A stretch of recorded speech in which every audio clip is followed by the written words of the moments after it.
Bonjour à tous les amis, bienvenue dans cette vidéo de Vivre sainement. Aujourd'hui, on va parler de l'imposture du gouvernement canadien dirigé par Mark Carney, qui est très loin d'être un simple politicien. Ce gars-là a présidé pendant 7 ans le Financial Stability Board, qui est l'organe du G20 qui dirige les banques centrales du monde entier. Il siège également au comité du Bilderberg, au conseil du Forum de Davos, et il a présidé l'Alliance financière climatique internationale qui pèse plus de 90 000 milliards d'euros d'actifs un peu partout dans le monde. On peut clairement dire que c'est pas un premier ministre canadien comme les autres, c'est l'un des big boss de toute cette mafia mondialiste qui a pris les commandes d'Ottawa au Canada. Et hier soir, Donald Trump a annoncé une trêve de 3 jours dans une guerre qui n'a rien du tout à voir avec l'Iran. Et cette guerre vise le gouvernement de Mark Carney qui traite le Canada comme une pièce quelconque sur l'échiquier de la finance globale plutôt que comme une nation souveraine. Ce que vous allez voir aujourd'hui va vous montrer à quel point ce gouvernement mérite chacune des pressions que Donald Trump est en train de leur mettre. Alors on va commencer de suite avec l'excellente Suzanne Kokinda. C'est parti. Hier soir, le président Donald Trump a annoncé une trêve de 3 jours dans une guerre et cela n'avait rien à voir avec l'Iran. Voici ce qu'il a publié. J'ai suspendu pour une période de 3 jours les droits de douane de 50% contre le Canada qui devaient entrer en vigueur demain matin. Étant donné que le Canada et les États-Unis, sous réserve de la finalisation des documents, sont parvenus à un accord, le grand oléoduc Keystone XL, enterré il y a longtemps par Joe Biden, le somnolent, pourrait bien ressusciter. Désormais, les médias vont se concentrer sur l'aspect oléoduc Keystone de cette affaire et sur tout ce qui pourrait découler des négociations commerciales en cours dans le cadre de l'USMCA. Mais il se passe quelque chose de bien plus important qui va des accusations portées par Peter Navarro, conseiller à la Maison-Blanche, contre le Canada, selon lesquelles ce pays serait l'un de ceux se livrant à une forme essentiellement moderne de contrebande jusqu'à un député canadien qui organise une pétition visant à expulser l'ambassadeur américain au Canada. Il ne s'agit pas d'un différend commercial, c'est une guerre et elle dure depuis bien plus longtemps que le conflit avec l'Iran. Donc Donald Trump n'a pas attaqué un allié, il a mis le nez du gouvernement canadien dans ces dossiers totalement enfarinés, si vous voyez ce que je veux dire. Et pour expliquer ce qu'est exactement l'USMCA, c'est le traité qui a remplacé l'ALENA, un accès privilégié au marché américain que ce gouvernement canadien a laissé se transformer en petite combine de malfaiteurs avec des marchandises chinoises qui transitent par le Canada, se font recoller une petite étiquette fabriquée au Canada et peuvent enfin entrer aux États-Unis en évitant absolument toutes les taxes visant tous les produits chinois. Et donc Washington vient de le documenter officiellement. C'est plus de 40 pays qui sont concernés par cette fraude massive et le gouvernement canadien, bien évidemment, est classé parmi les pires imposteurs. Et attention, maintenant, on va rentrer dans le vif du sujet, c'est maintenant. La semaine dernière, la ministre canadienne de l'Industrie, Mélanie Joly, était à Londres, à Chatham House, pour présenter le Canada à l'auditoire réuni comme un partenaire stable, mature et fiable par opposition aux États-Unis, bien sûr. Mais voici comment agit ce partenaire mature. Il y a 4 jours, la Maison-Blanche a publié un rapport intitulé The Great Transshipment Scam, la grande arnaque du transbordement, et voici ce qu'en a dit le conseiller commercial du président, Peter Navarro. Et ce qui s'est passé dès le début de l'année 2018, c'est que la Chine a commencé à développer de manière stratégique des méthodes de ce que l'on appelle le transbordement. Il s'agit en gros d'une forme moderne de contrebande. Alors que Navarro décrivait comment les Chinois reconditionnent leurs marchandises en produits fabriqués dans des pays où les droits de douane sont moins élevés afin, je cite, de les faire entrer en contrebande, l'émission montrait précisément quel pays était concerné et le Canada figure en tête de liste. Mais ce n'est pas la seule liste sur laquelle figure le Canada. Lorsque l'administration a durci sa stratégie tarifaire en juillet dernier, elle a ciblé les pays qui n'avaient pas appliqué les mesures interdisant les produits issus du travail forcé ou de l'esclavage. Le Canada figure sur la liste restreinte des 6 pays qui n'ont pas appliqué leurs propres lois. Et ensuite, les flux d'argent sale qui sont la marque de fabrique du système financier déréglementé de l'Empire. Il existe un terme pour désigner ce phénomène du côté canadien, on l'appelle le snowwashing. Transparency International Canada a posé le problème sans détour, je cite, les contrôles pour obtenir une carte de bibliothèque sont plus rigoureux que ceux nécessaires pour créer une société écran. L'organisation a déclaré que cela confère au Canada, selon ses propres termes, certaines des lois sur la transparence des entreprises les plus laxistes au monde. Et l'argent qui fait l'objet de ce blanchiment n'est pas de la petite monnaie. À la commission Cullen de Colombie-Britannique, une enquête publique approfondie dont le rapport final a été publié en juin 2022 a mis en évidence ce que les enquêteurs ont appelé le modèle de Vancouver, à savoir l'argent des cartels et des triades, provenant des cartels de Sinaloa et du CGNG, ainsi que des triades chinoises blanchies par le biais des casinos, des voitures de luxe et de l'immobilier. Rien que dans l'immobilier en Colombie-Britannique, les estimations allaient de 800 millions à plus de 5 milliards par an.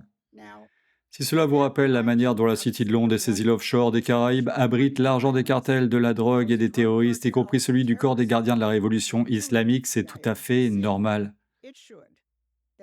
C'est le modèle économique de l'Empire.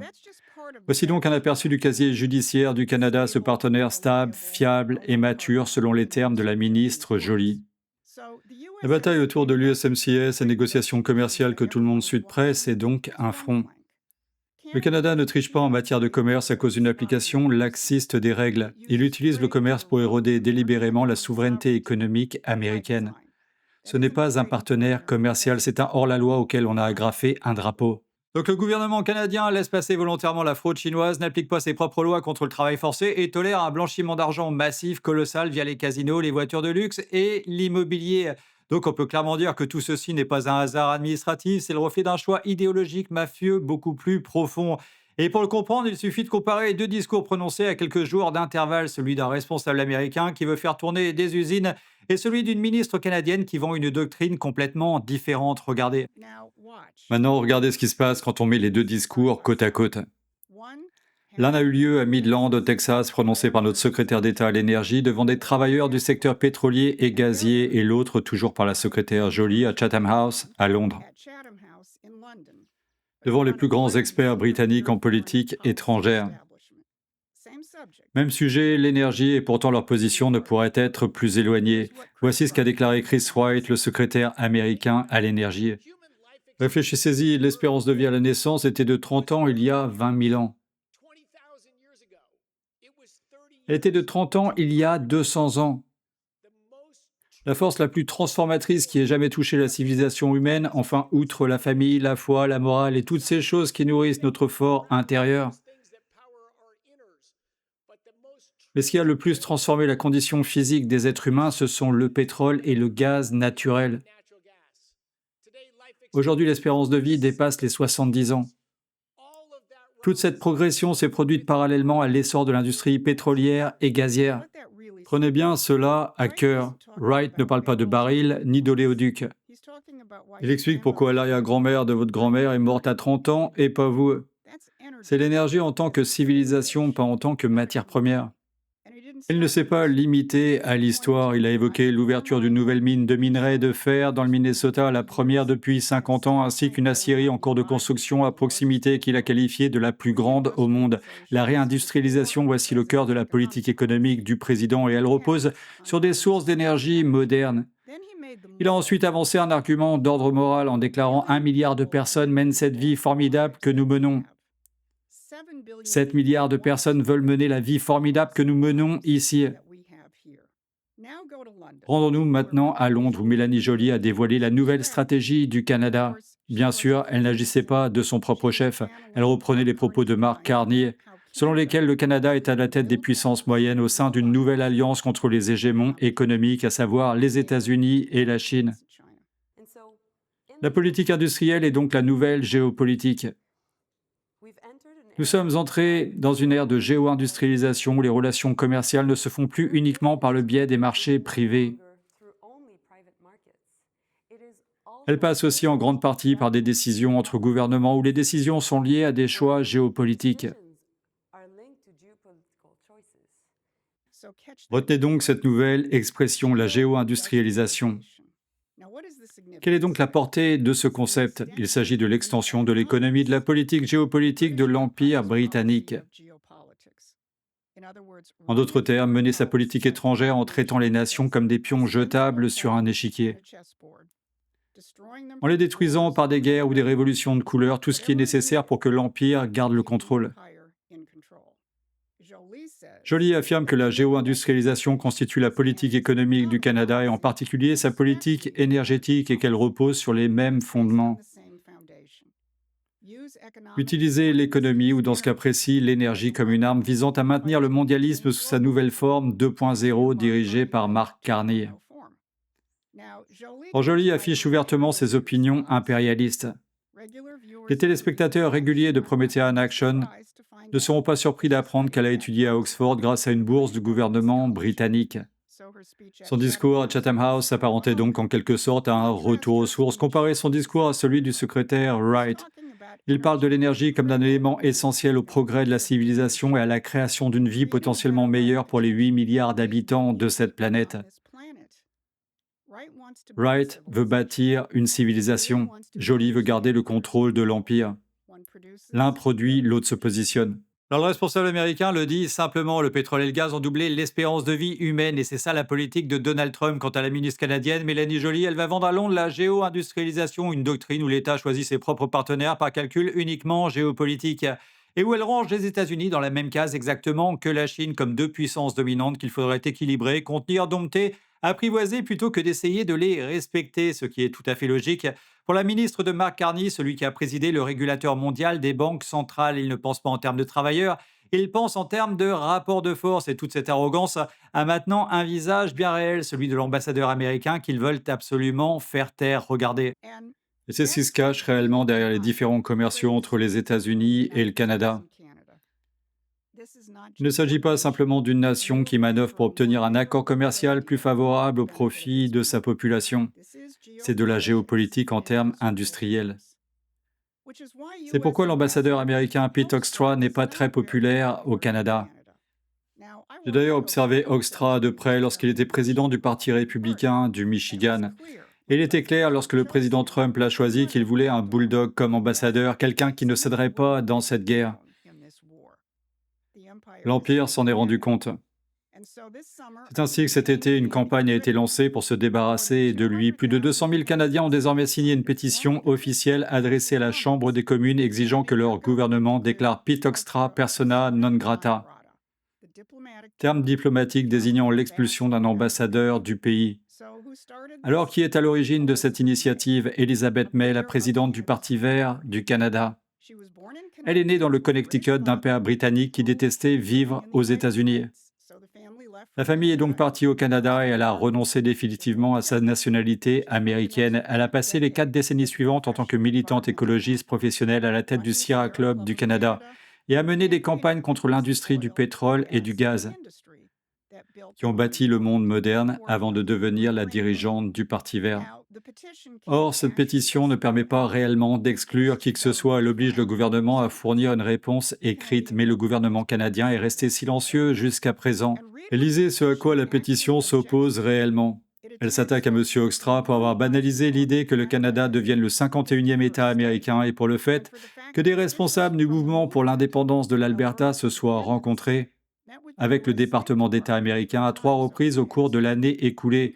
Réfléchissez à ce que cela vous inspire. La province que l'establishment craint le plus de perdre est l'Alberta, celle qui produit l'énergie, celle d'ailleurs d'où part l'oléoduc Keystone. Ce qui nous amène à une question à laquelle la pétition ne peut répondre. Si le Canada tient tant à expulser notre représentant de son territoire, que fait-elle exactement ici? Revenons à ce que fait Mélanie Joly de ce côté-ci de l'Atlantique. Voici ce qu'elle a déclaré à Chatham au sujet de ses activités. J'étais à Boston la semaine dernière pour rencontrer davantage de démocrates, mais je me rendrai également dans de nombreuses villes différentes, Chicago, le Texas et la Floride au cours des prochaines semaines. Cela me permettra de mieux cerner la position des différents législateurs au sein des États, mais aussi au niveau fédéral. Ainsi, un ministre d'un gouvernement étranger parcourt les villes américaines en pleine guerre commerciale, s'entretient avec l'opposition politique, fait le point sur ceux parmi nos élus au Congrès et dans nos assemblées législatives d'État qui pourraient se ranger du côté du Canada contre notre propre gouvernement élu. Il ne s'agit pas uniquement de l'USMCA ou des droits de douane. Le Canada ne triche pas en matière de commerce à cause d'une application laxiste des règles. Il utilise le commerce pour éroder la souveraineté économique américaine et ce n'est pas un hasard, c'est voulu. Il s'agit d'un combat entre deux systèmes. L'un décrit par Chris White vise à construire le monde moderne pour les Américains et pour les 7 milliards de personnes qui ont besoin d'énergie et qui aspirent à posséder ce que nous avons. Et l'autre défini par Joly qui met en œuvre la nouvelle stratégie géo-industrielle de l'Empire, tandis qu'un dirigeant du Parti vert tente de destituer l'ambassadeur américain qui refuse de céder. C'est là l'enjeu majeur de cette bataille et c'est ce qui différencie ces deux pays. L'un est une république souveraine, l'autre est un avant-poste impérial et l'homme qui le dirige est le banquier central de l'Empire lui-même. Donald Trump l'a bien compris et nous aussi. Ah, bien évidemment, Pete Hoekstra n'est pas le problème c'est un gouvernement qui triche sur le commerce, ferme les yeux sur l'argent sale et dont le chef a passé toute sa carrière chez Goldman Sachs à la tête de la Banque du Canada, de la Banque d'Angleterre, puis du régulateur bancaire, du G20 avant de devenir finalement l'envoyé spécial climat de l'ONU. Quant à l'Alberta, elle produit de l'énergie et McCartney et sa ministre produisent de jolis discours, mais uniquement pour Davos et Bilderberg. Et Donald Trump a bien évidemment compris la différence, et tant que ce gouvernement canadien composé d'imposteurs jouera toujours les donneurs de leçons pour le compte de la finance mondialiste, les 50% de droits de douane que Donald Trump veut imposer resteront bien évidemment à l'ordre du jour. Dites-moi s'il vous plaît ce que vous en pensez dans les commentaires ci-dessous et j'encourage tous nos amis canadiens à se lâcher complètement dans les commentaires sur ce gouvernement de criminels. Voilà, c'est terminé pour aujourd'hui. Alors sans aucune transition, je vais ouvrir une petite parenthèse si vous aimez mes vidéos. Sachez que tout ce travail me prend énormément de temps et de recherche et YouTube ne me paye presque rien sur mon type de contenu. C'est donc grâce à vous, via Tipeee, que je peux toujours continuer à creuser tous ces sujets sans absolument aucune censure de ma part et même 1 euro par mois. Ça m'aide vraiment beaucoup, ça me permet de payer le matériel, les logiciels et tout le temps nécessaire que je passe pour créer toutes ces vidéos. Merci vraiment à tous ceux qui me soutiennent déjà, vous êtes vraiment la raison pour laquelle cette chaîne peut rester totalement libre et surtout indépendante. Voilà, cette vidéo se termine, je vous aime très très fort les amis, ensemble on va tous y arriver. Si vous avez tous aimé cette vidéo, partagez-la sur tous vos réseaux sociaux, cliquez sur j'aime, la cloche et s'abonner qui sont juste en dessous. Et à très bientôt pour une prochaine capsule sur Vivre sainement.